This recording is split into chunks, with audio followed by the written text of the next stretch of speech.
Pace e bene. Chers frères et sœurs, voici déjà le 4e volet de nos chemins franciscains. Je suis heureux de vous retrouver dans ce contexte si particulier où nous sommes confinés en raison de la pandémie de Covid-19. En ce jour où nous célébrons l'entrée glorieuse de notre Seigneur à Jérusalem, je vous souhaiterais donc de vivre une très belle et sainte semaine sainte, si particulière au plus près du Seigneur, remplie d'espérance, car après la Passion vient la résurrection. Aujourd'hui, nous poursuivons notre lecture du livre du frère Michel Hubaut, Chemin d'intériorité avec saint François, publié aux éditions franciscaines. Le chapitre 4 aborde le rôle de l'Esprit Saint dans nos vies et dans notre mission de bâtisseur du royaume, comme nous y invitait frère Michel dans le premier chapitre du livre, que je vous invite à revoir dans le volet numéro 1 de nos chemins franciscains. Bien évidemment, Michel Hubaut commence ce chapitre par l'action de l'Esprit Saint dans la vie de saint François et plus précisément par sa conversion en 1205. Il montre comment l'Esprit du Seigneur pénètre l'âme de François, mais toujours simplement et de façon légère. Nous ne voyons rien de grandiose, rien de spectaculaire. Et pourtant, cette présence discrète de Dieu, c'est elle qui va faire de ce jeune homme le futur saint François d'Assise, notre vénérable Père. Mais le Saint-Esprit est aussi à l'œuvre en chacun de nous. Il réside en nous, il nous parle. Par notre baptême, puis par notre confirmation, nous sommes devenus des temples du Saint-Esprit. Dieu habite donc en nous. Il y fait sa demeure, puisque l'Esprit est Dieu, comme le Fils est Dieu, et le Père est Dieu. Voilà tout le mystère de la Trinité. Or, où est-ce que le Père nous parle le mieux? Où est-ce que l'Esprit Saint est le plus efficace en nous? Où sommes-nous les plus réceptifs, les plus sensibles au souffle de l'Esprit? Cherchons la réponse dans la légende des 3 compagnons, une vie de saint François rédigée en 1246 par frère Léon, frère Ruffin et frère Ange, tous 3 compagnons de saint François. Nous y lisons. Se retirant momentanément des tumultes de ce monde, il s'efforçait d'enfouir Jésus-Christ en l'homme intérieur. Cette phrase nous montre que François cherchait la solitude pour écouter la parole de Dieu qui venait en lui. J'aimerais aujourd'hui insister sur ce passage, car c'est là, je pense, la source de la fécondité de saint François, la solitude et le silence. Notre société actuelle, y compris chez les chrétiens, a tendance à oublier cette notion de la vie de François, en nous le présentant toujours au service des pauvres, occupé auprès des lépreux, défendant la création. Une sorte d'écolo humanitaire qui nous arrange bien dans notre monde. Mais tout cela n'a aucun sens si l'on ne comprend pas ce qui l'anime, ce qui le fait vivre, ce qui est à la racine de toute sa vocation.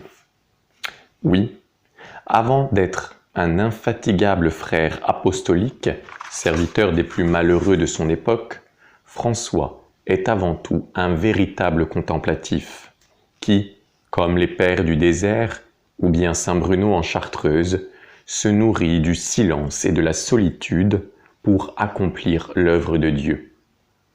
Et c'est dans cette contemplation, dans ce tête-à-tête intime avec Dieu, qu'il permet au souffle de l'Esprit de souffler en lui. Le 9e prieur de Chartreuse, Guigues II, écrivait à la fin du XIIe siècle, dans une très belle lettre sur la vie contemplative, lettre très profonde, « À quel signe reconnaît-on la venue de l'Esprit Saint ?» Et il ajoute « Mais pourquoi profaner devant tous ces intimes secrets? Pourquoi, en banales paroles, essayer de traduire d'inexprimables tendresses ?» Un peu plus tôt, Guigues Ier, 5e prieur de Chartreuse, écrivait quant à lui dans son éloge de la vie solitaire, extrait des Coutumes de Chartreuse, « Vous le savez en effet, dans l'Ancien et surtout le Nouveau Testament, presque tous les secrets les plus sublimes et les plus profonds ont été révélés aux serviteurs de Dieu, non point dans le tumulte des foules, mais quand il se trouvait seul. Il ajoute « Ces familiers de Dieu ont presque toujours évité les embarras de la multitude et recherché les avantages de la solitude. À mon sens, ce silence et cette solitude sont le pendant de l'action et de la mission.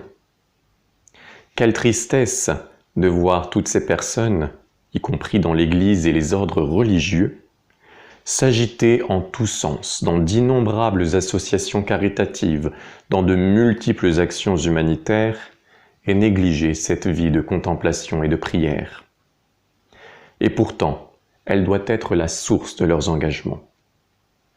Laissons la place à la force du silence pour reprendre le titre d'un très bel ouvrage du cardinal Sarah.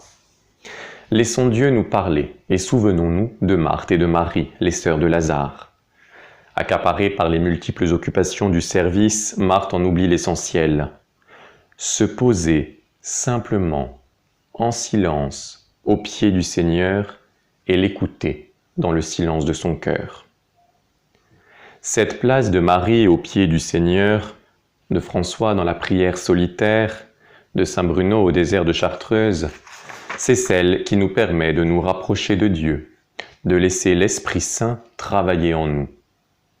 C'est là que nous pourrons puiser nos forces et nous ressourcer pour porter du fruit de façon efficace, pour évangéliser le monde dans notre vie quotidienne, par nos paroles et par nos actes.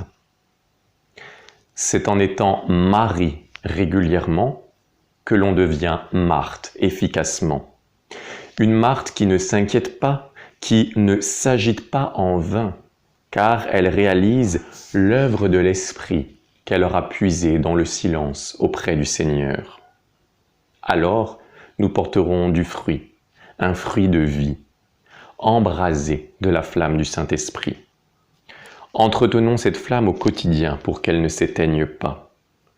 Prenons chaque jour des temps de solitude et de silence, des moments de tête-à-tête avec Dieu, et c'est plus particulièrement facile en ce temps de confinement. Frère Michel écrit à la page 116, et j'aimerais clôturer avec ce passage de son chapitre 4, « Suivre les traces du Christ, c'est d'abord et surtout ne pas éteindre ce feu et cette lumière intérieure de l'Esprit. » Voilà, frères et sœurs, je vous souhaite une bonne semaine sainte et de joyeuses fêtes de la résurrection, et je vous retrouve au mois de mai pour le 5e volet de nos chemins franciscains. Pace et bene.